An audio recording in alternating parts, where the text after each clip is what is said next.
In the heart of the galaxy, a massive space station floated near a blue dwarf star. It was the center of knowledge and power, the Galactic Science Assembly. Every species sent their best minds here. Aliens with long tentacles, glowing eyes, floating brains, all gathered in the grand hall. Today, Earth was invited for the first time. A small planet, young, poor, often ignored. But today, humans had something bold to show. Dr. Elaine Voss stood at the center stage. She wore a simple Earth Alliance uniform and held a nervous smile. Behind her, a large screen displayed the sleek image of a ship, the Starburn. "We are proud to present humanity's first FTL drive," she said. Her voice shook just slightly. For a moment, silence. Then laughter. Not the kind laugh. It was loud, cruel, sharp. A spider-like scientist from Vercon leaned forward and clicked his jaws. "Primitive," he hissed. "Impossible," a glowing Cerinthian boomed. "Dangerous." Another barked. Elaine stood still. She had expected this.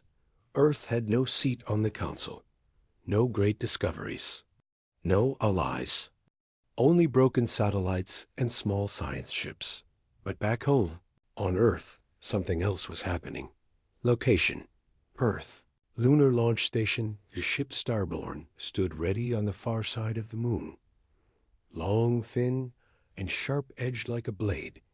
It was unlike anything Earth had built before. Powered by a strange hybrid core, part fusion, part quantum field, it was a risk. But humans were used to taking risks. Captain Miguel Tran stood in the control seat, fingers tight on the command ring.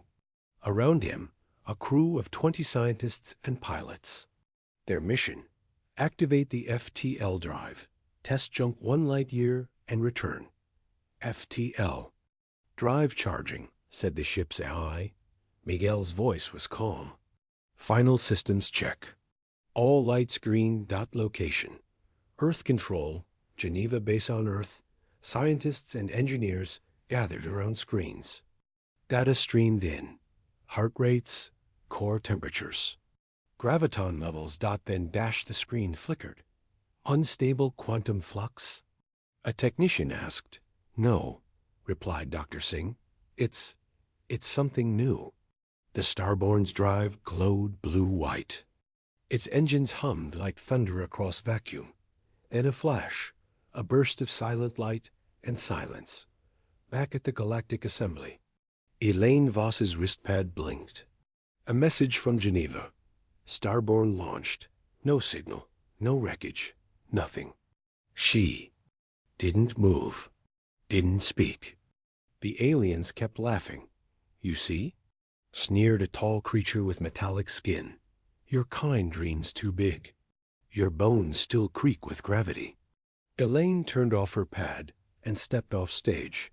But one being wasn't laughing. A quiet scientist. From the Gerali stood in the shadows. His skin shimmered like glass, his mind always thinking deeper. He whispered to himself, "No wreckage, no signal. That's not failure. That's something else." Location: Earth Control, hours later still.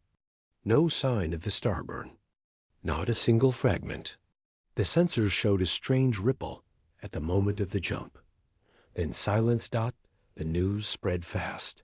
Galactic channels mocked Earth. Memes of exploding ships flooded alien nets.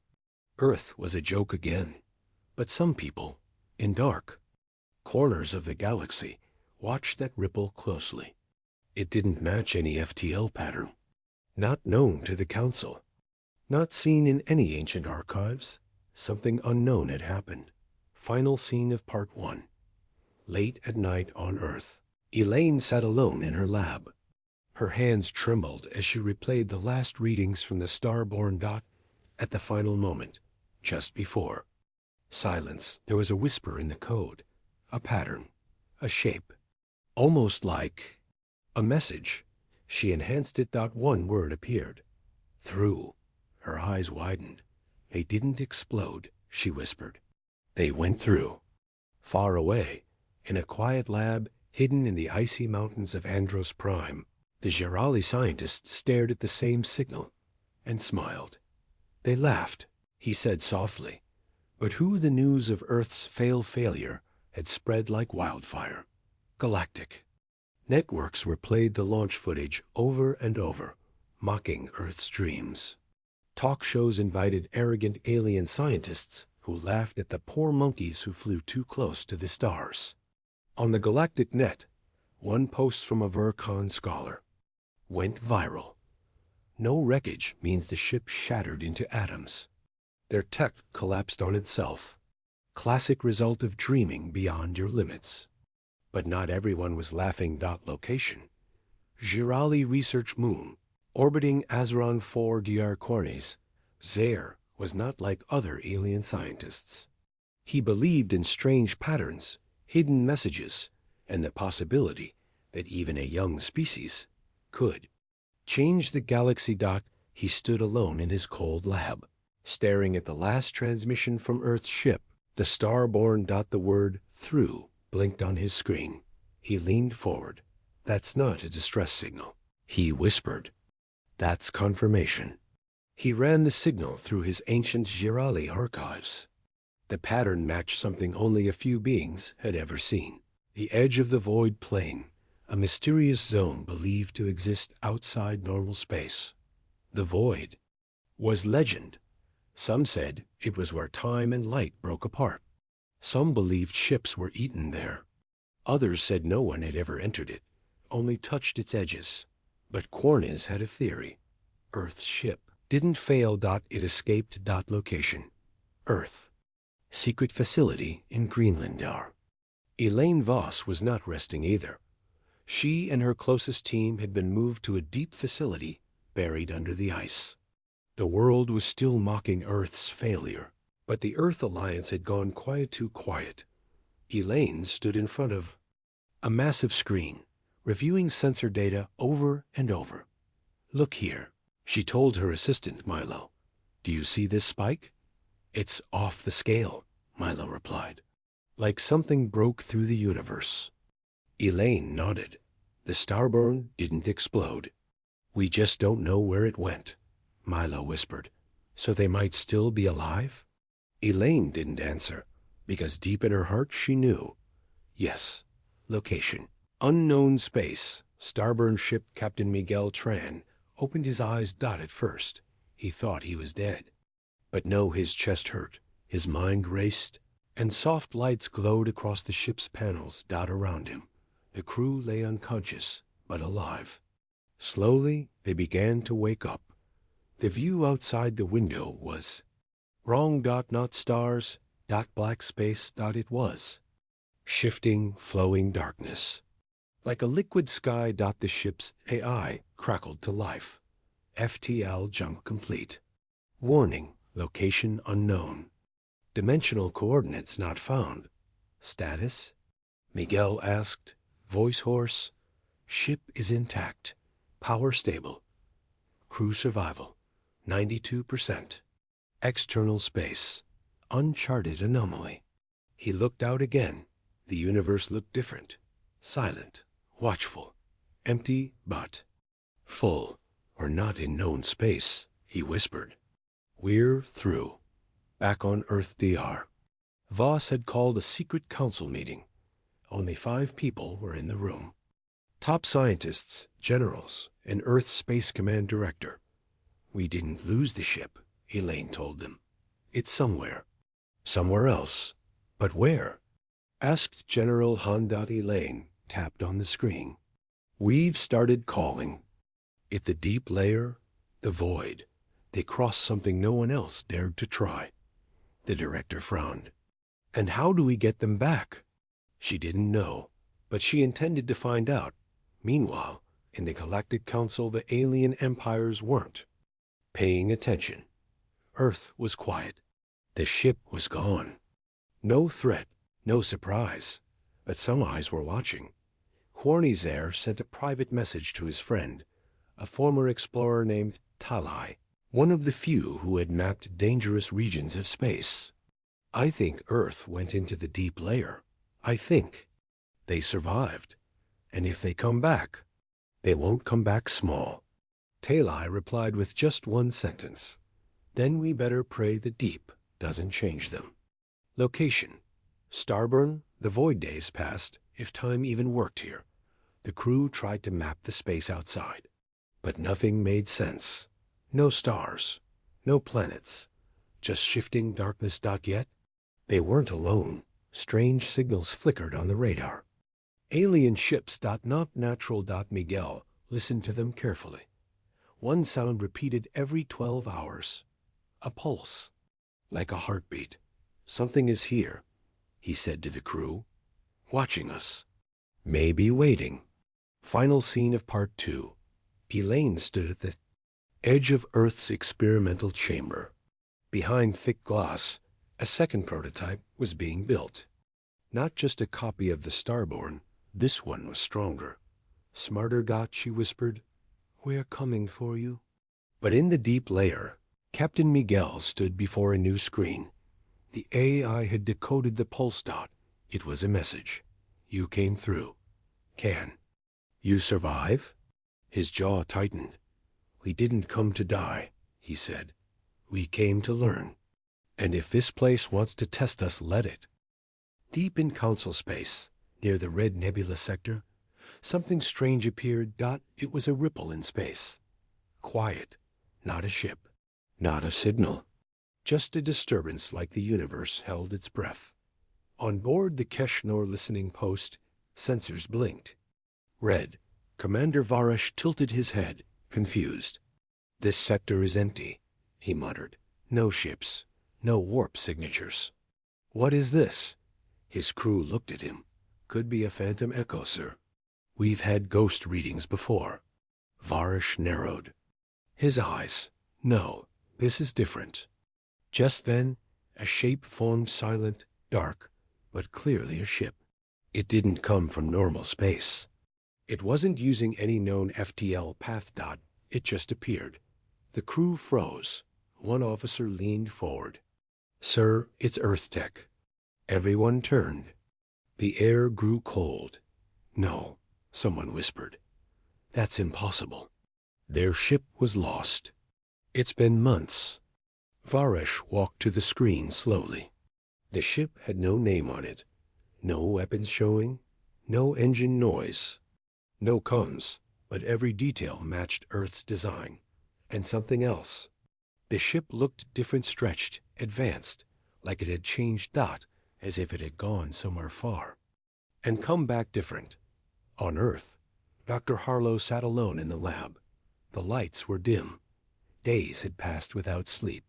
Her hands shook from too much coffee and too little hope. The council had mocked her. Other humans had started to doubt. Even Earth's own defense forces had stopped searching, but she never gave up.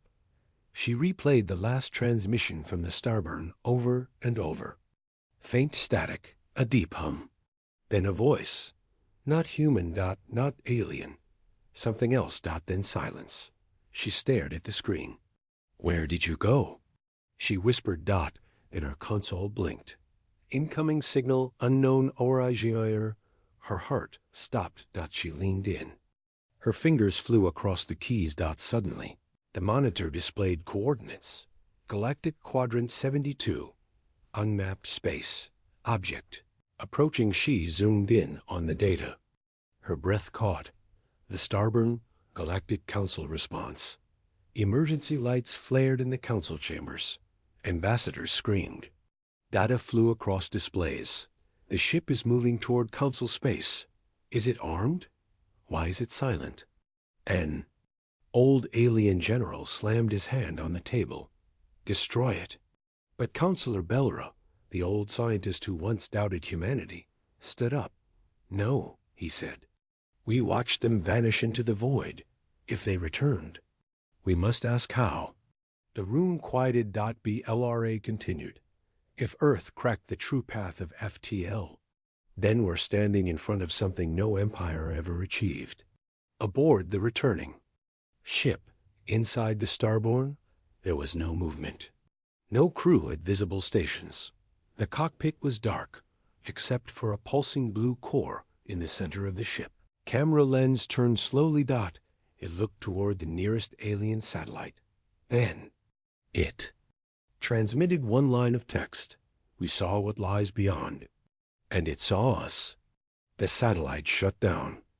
Power failure. Meltdown. Back on council channels. The warning came too late. Earth's message. The world watched in silence. The ship was coming home. Slowly, powerfully. No weapons. No threats. Just the presence of something changed. Dr. Harlow stood before the United Earth Assembly. We didn't just move faster than light, she said.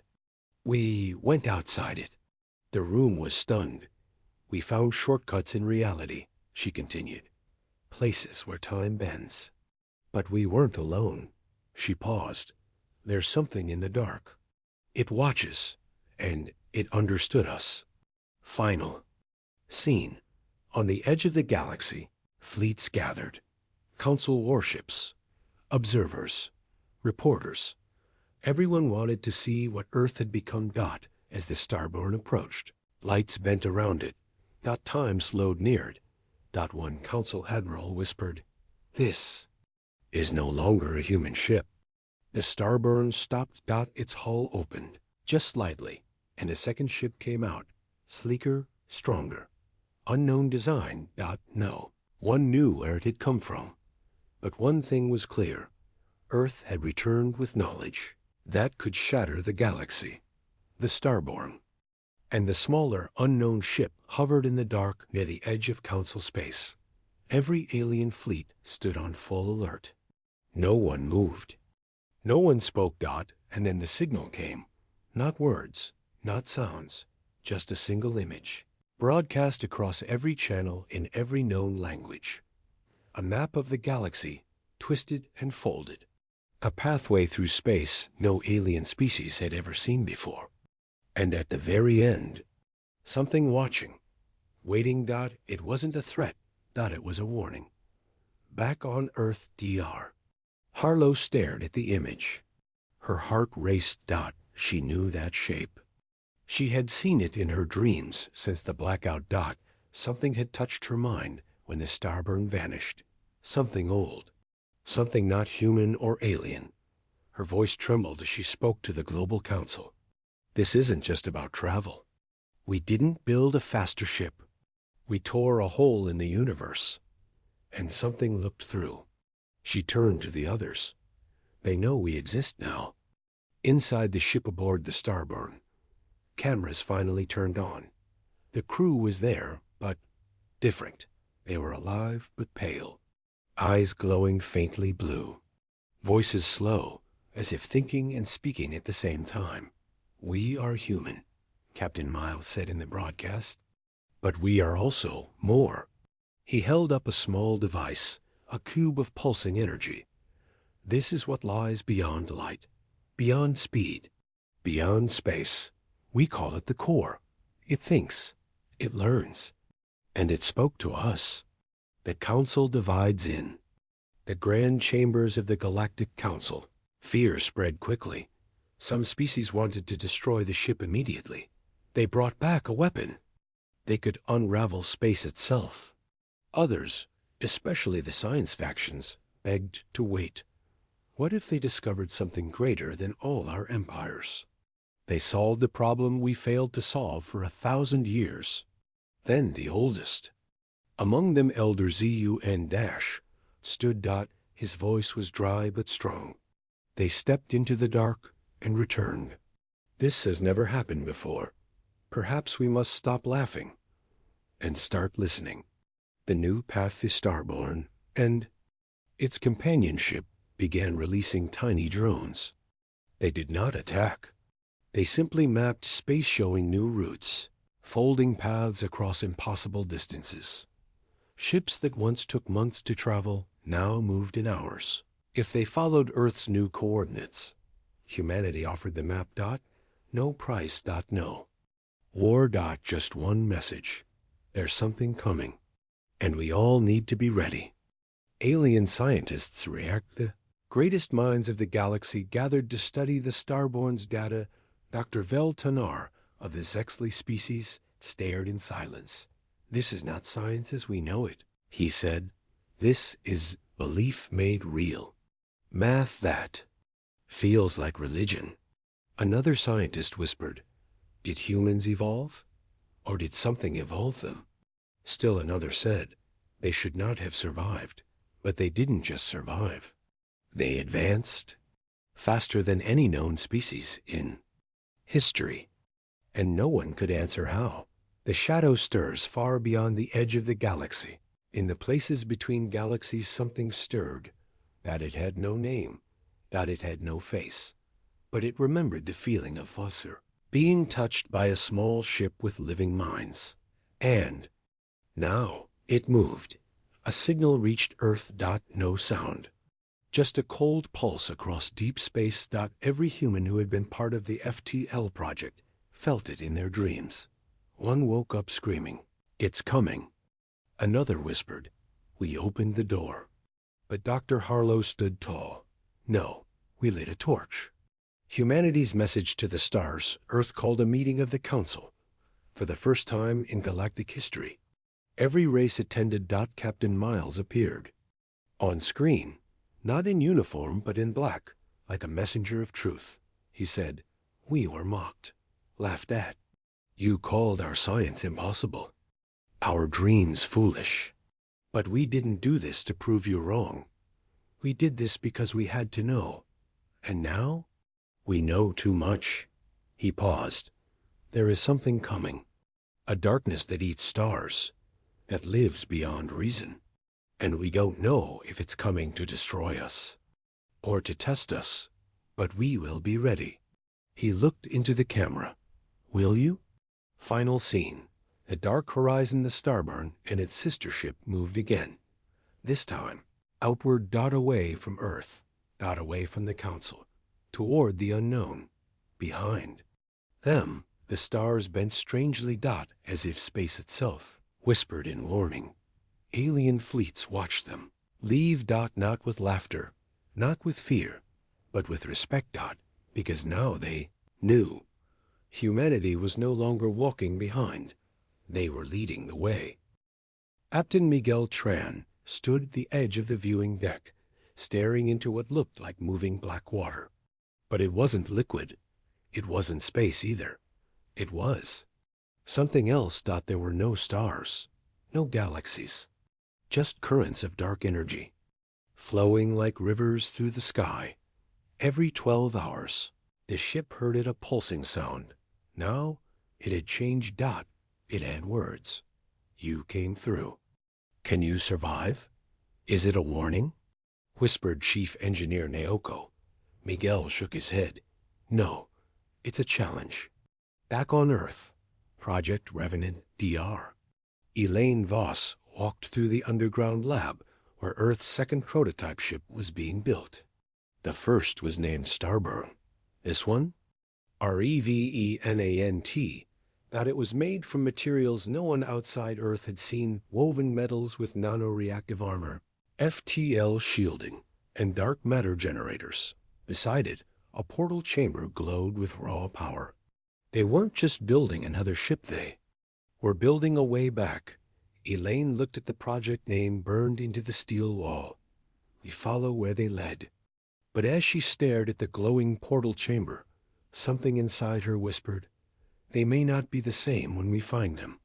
Inside the deep layer, Starborn crew, the crew, had stayed alive for 12 days. But something strange was happening. They were dreaming the same dreams. They saw a massive structure floating in the darkness round like a moon, but made of glowing bones and shifting metal. They saw lights like stars trapped inside cages. They saw beings tall, silent, not alive, not dead. Lieutenant Rafai finally spoke the fear no one wanted to say. "What if we're not alone out here?" Captain Miguel answered calmly, "We're not."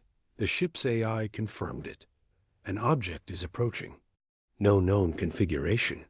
Mass estimate, city-sized. Everyone went silent. The object appears it didn't move like a ship. It moved like it was drifting with purpose. As it came closer, the crew saw that it had no engines, no visible weapons, no markings. Just rings, circles of strange matter rotating around a quiet black center. Miguel whispered, "Is it alive?" Then it spoke, not with sound, but with thought. Every crew member felt it inside their heads. Your kind dreams too far. But you have arrived, not crashed, not broken. This is rare. You seek the stars, but stars are children. This place is older than stars. Come, step forward. Miguel clenched his fists. It's inviting us inside. Ayoko looked terrified. It could be a trap, or it could be the reason we're still alive. Boarding the entity, the crew launched a small shuttle. As they approached the rings, the shuttle passed through them without resistance, like fog, but the readings went crazy. No time, no gravity, no coordinates. Then suddenly, silence. They floated inside a massive hollow chamber. Strange symbols glowed on walls that seemed to grow and shrink at the same time. Lights danced, forming images. Galaxies spinning, stars dying, Earth appearing, then vanishing. A tall figure formed from mist and light. It looked humanoid. Its voice was like thunder and wind mixed together. You broke through not with power, but with will. Your species is young, but it listens. It dreams. It adapts. Captain Miguel stepped forward. What is this place? The figure replied, This is the pulse, the heart of the deep layer. We do not build. We remember, and you will remember too. Back on Earth, council meeting news was spreading. Somehow, Earth had picked up a return ping of deep energy, signal matching the Starborn's engine. It wasn't coming from known space. It was coming from beneath. Space. Alien empires were confused. Some were afraid, but most still mocked. A Vulcan ambassador said publicly, Earth is playing with ghosts. Let them vanish into their own shadows. But others whispered different thoughts. If Earth had gone through and was still responding, what would they bring back with them? Inside the pulse, Starburn crew's vision, the figure pointed, and their minds filled with visions. They saw a timeline of the universe. Points of light civilizations rising and dying. Whole galaxies falling. Into silence. Then. One flame. Small. Blue. Fragile. But it moved against the flow. Earth, you are the first to breach the pulse in raw form, said the being. Others tried. They burned. You adapted. You passed without fire. Miguel asked, Why us? The figure replied, Because you refused to obey the rules. And now, the pulse wants to see what happens when a rule breaker returns. Final scene. The being stretched out a glowing hand. You may leave, or you may learn, but if you learn, you will never be the same. Miguel looked at his crew. They all nodded. We'll learn. Back on the Starborn, the ship's AI reported something shocking. FTL upgraded. Unknown energy integrated. Ship now operating on dual pulse drive. The void outside shifted. A path opened like a tear in the fabric of space. Not back to where they started, but somewhere new. The world held its breath. It had been 62 days since the Starburn vanished. Now, Earth's deep-range observatories detected something impossible. A signal. Not just a ping or a burst of data. It was a live stream of quantum information encrypted in ways no current system could decode. But one line kept repeating in human language. We are not lost. That was all it took. The planet changed overnight. News channels ran constant updates. Children looked at the stars with wide eyes. Scientists, once dismissed for backing the impossible, were now national heroes? And alien empires? They were silent. Inside the deep layer, Starborn's evolution captain Miguel Tran stood at the heart of his ship, staring at something new, an engine that didn't exist before. It hummed, not with mechanical sound, but with something older. Deeper. It was the pulse drive, a gift, or a challenge. Chief Engineer Naoko called it living technology. It grew, adapted, and sometimes changed itself while no one was watching. The ship's systems now read impossible values, faster than light inside normal space, energy drawn from subspatial layers, and power output greater than the original by 100-fold. Raffi, the weapons officer, whispered, "This ship isn't just ours anymore. It's becoming." Miguel nodded.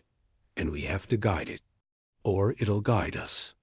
The test, a return attempt for 2 weeks. The Starborn studied the deep layer. They learned to navigate currents of energy like rivers through the void. The ship could now swim through dimensions, not just fly through space. Then a corridor opened, not like before. This was intentional. It looked like a tier in black fabric, surrounded by glowing fractals. Through it, they saw stars, galaxies. Home. Miguel gave the command, "Take us through." As the Starborn entered, the ship trembled, but not from stress. It was excited. A voice from the cockpit pulse echoed one last message into their minds.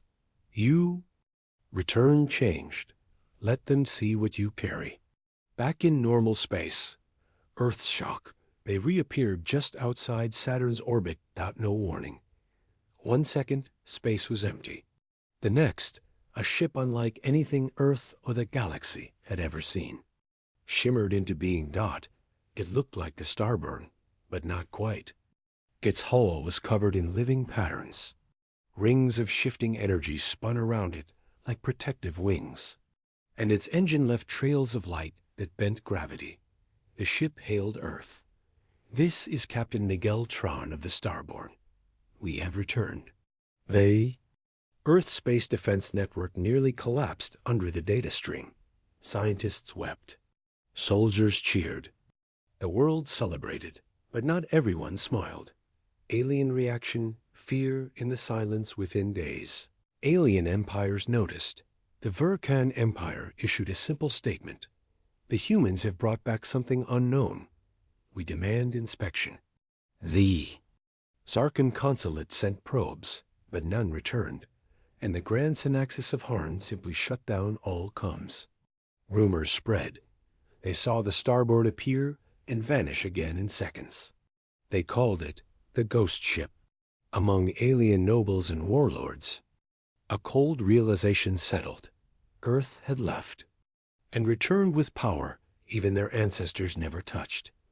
Earth debrief, secrets and warnings. In a sealed underground chamber beneath Geneva, Captain Miguel stood before world leaders, scientists, and military commanders. He explained everything. The deep layer, the pulse, the test, the upgrade, but he gave one warning. We weren't the first to try. We were just the first to survive. He showed them images from the pulse wreckage of ancient alien ships, civilizations that had pushed too far too fast. And one final piece, a map, a chart of possible pathways between galaxies, unknown stars, and something else. Gateways. Humanity didn't just find faster travel. They found ancient roads left by things older than time. The Council. Divides. What comes next? Earth's leaders argued. Some wanted to explore, to send more ships. Others feared war. What if humanity brought back more than knowledge? Dr. Elaine Voss, now head of Project Revenant, stood and said clearly, "We are already part of something bigger. Denying it won't protect us." Learning will, but others, like General Hart from the Earth Defense Network, disagreed. Power this big? We can't afford to share it. Even worse, some nations started developing their own pulse-based prototypes. Without permission, the race had begun again. The Starborns.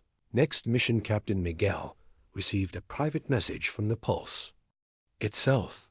It was burned into the ship's drive in a moment of silence. One layer deeper, one truth hidden, one key forgotten. The AI interpreted as coordinates. Naoko stared at the data and whispered, "It's not pointing to another star. It's pointing under the deep layer. There's something beneath it." Miguel looked at his crew. "We were the first to pass through. Now we go deeper, to find what even the pulse hides." The crew prepared, and this time the ship didn't resist. It wanted to go. Meanwhile, enemies gathered. The Verkan Empire began building a ship to follow the Starborn. The Zarkith Syndicate capture.